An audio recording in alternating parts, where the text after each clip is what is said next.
E aqui, senhor presidente, finalmente, ainda o tipo exige, na formulação da peça inicial do Ministério Público, um pedido de aumento de pena pelo emprego de arma de fogo. E eu digo que, finalmente, a inicial acusatória e as alegações finais pleitearam a condenação dos réus pelo crime de organização criminosa com emprego de armas. Falta o parágrafo 2º. As penas aumentam-se até a metade se na atuação da organização criminosa houver emprego de arma de fogo. Também aqui da Tavênia não há qualquer descrição na denúncia de que os réus tenham empregado arma de fogo em qualquer momento.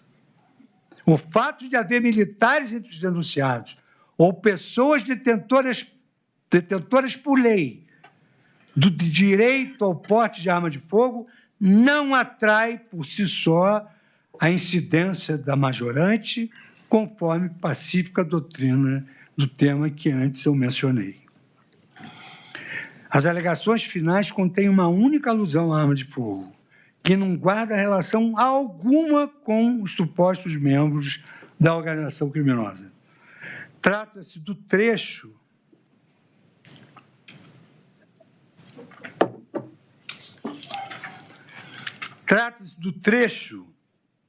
em que Sua Excelência, o Procurador-Geral da República, menciona notícias extraídas da internet, fontes abertas, sobre a alegada presença de CACs, caçadores, atiradores e colecionadores, nos denominados acampamentos. Menção essa com a devida vênia, sem qualquer comprovação nos autos, sem indicação de que tenha sido apreendida alguma arma de fogo nesses assentamentos. E, mais importante, sem qualquer vinculação com algum dos réus. Nós estamos julgando os réus do núcleo essencial.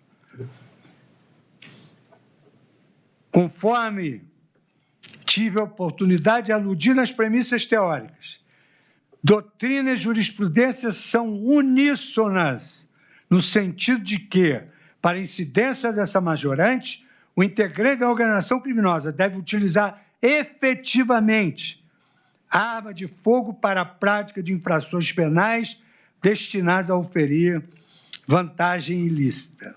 De modo que não basta que algum integrante seja portador de arma de fogo, fazendo-se necessário que a arma seja efetivamente utilizada pela organização criminosa em sua atividade fim. E aí eu faço a rememoração de vários autores que eu aqui citei. Fico nesse particular, com Guilherme de Souza Nunes, quando trata na 4ª edição da Organização Criminosa pela Editora Forense 2020, página 25. Portanto, caberia à acusação, no meu modo de ver, o dever de descrever em qual situação os réus, na atuação da organização criminosa, efetivamente empregaram alguma arma de fogo, o que manifestamente, com a devida vênia, não restou descrito pelo Ministério Público. Eu tenho de analisar aquilo que foi descrito pelo Ministério Público e não ilações que eu possa tirar dos fatos. Considerando que a denúncia não indicou a presença dos elementares do crime de organização criminosa, tampouco o efetivo emprego de arma de fogo na sua atuação, parágrafo 2º, é imperioso que se julgue improcedente a ação penal relativamente ao crime de organização criminosa, porque esse crime não preenche a tipicidade à luz de tudo quanto eu aqui afirmei e por não se verificar presentes os elementos do tipo penal.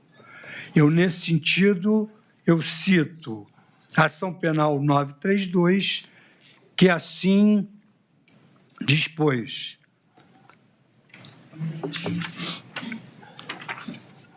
A formação de quadrilha ou banda exige, para sua configuração, aquela união estável e permanente de crimes voltados para a prática de crimes indeterminados. A ação penal 932 embargos infringentes, extinção da punibilidade pela prescrição máxima aplicável em tese, provimento dos embargos, inexistência de elementos suficientes que demonstram a formação deliberada de uma entidade autônoma e estável dotada de desígnios próprios e destinada à prática de crimes indeterminados.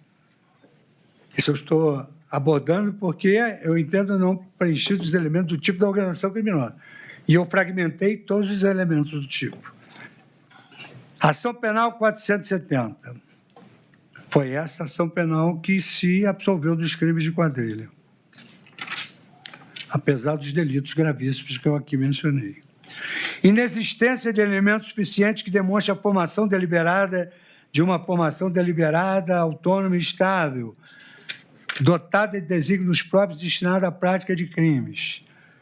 Ação penal 470, embargos infringentes, 500 embargos infringentes.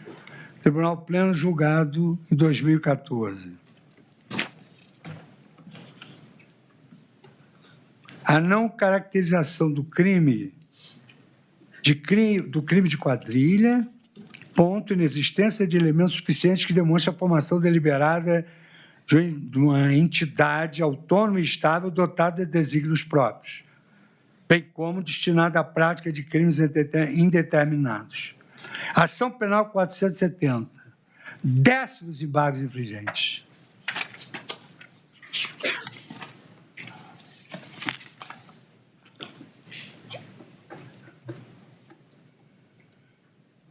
Mais uns embargos infringentes. Vou sintetizar, senhor presidente, diante da generosidade de Vossa Excelência de me conceder esses 10 minutos.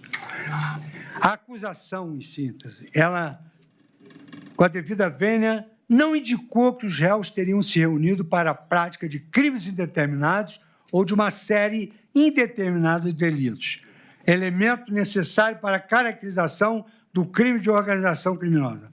Ação penal 470, embargos infringentes. 2.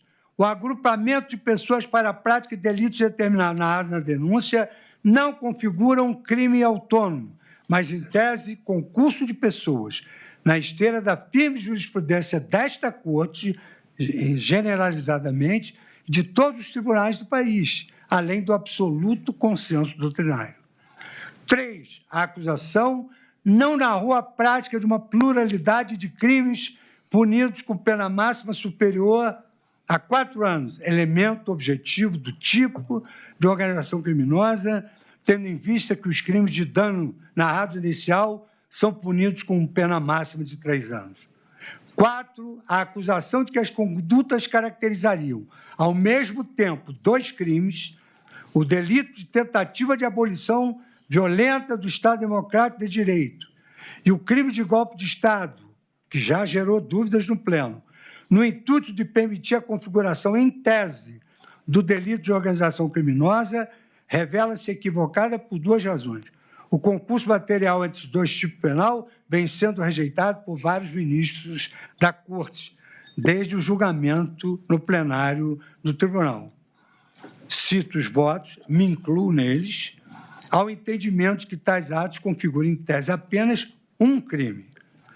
B. Ainda que se pudesse aplicar o concurso de delitos, restaria inequívoco que, na narrativa da denúncia, o único objetivo do grupo seria, em tese, a prática dessas, em tese, a prática, que eu vou passar a prova dos autos, a prática dessas específicas infrações penais, faltando o requisito da série indeterminada de crimes. E, quinto, a demora dos réus na fase de cogitação dos atos preparatórios e do planejamento não corresponde aos elementos de estabilidade e permanência. Sexto, somente se caracteriza a estabilidade e a permanência se houver prova de que os réus têm, por fim, permanecer associados para a prática de novos crimes por tempo indeterminado, mesmo depois da execução dos delitos eventualmente planejados, o que manifestamente não foi narrado, nem demonstrado no caso dos autos, também descaracterizando a tipificação. E sétimo, por último, o pedido de aumento da pena relacionado ao emprego de arma de fogo na atuação da suposta organização criminosa não encontra qualquer fundamento na denúncia ou nas alegações finais, inexistindo mínima descrição ou demonstração de que, ao menos, algum dos réus tenha efetivamente empregado arma de fogo.